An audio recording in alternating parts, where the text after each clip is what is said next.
Nandito pa din ako sa ibang bansa. Sa tingin mo ba kaya kong gawin ang Philippine stock market investing?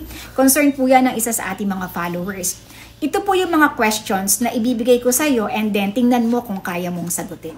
Number 1 is, ano ba ang goal mo? Bakit ka mag-invest sa stock market? Gusto mo bang mag-long-term investing?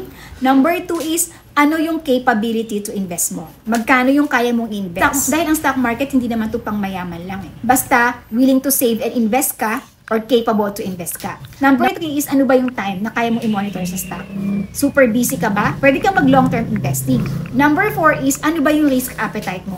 Hindi ka ba high risk taker? Ikaw ba ay low risk taker? Kasi kung low risk yung iyong risk appetite, pwede kang mag-invest sa long term. At pwede kang mag-invest sa mga blue chip stocks. Kasi itong mga blue chip stocks, ito yung mga magagandang stocks eh. So after mong masagot yung tanong na yan, ay kaya mo bang bigyan ng time na at least maka-attend man lang ng aking libreng online training?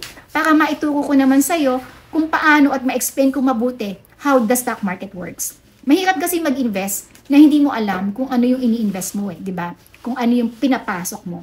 So dapat mag-take time ka lang to attend the webinar and then it's for you to decide if the stock market is for you or not. Malaman mo man lang yung mga basic knowledge na dapat mong alamin tungkol sa Philippine stock market.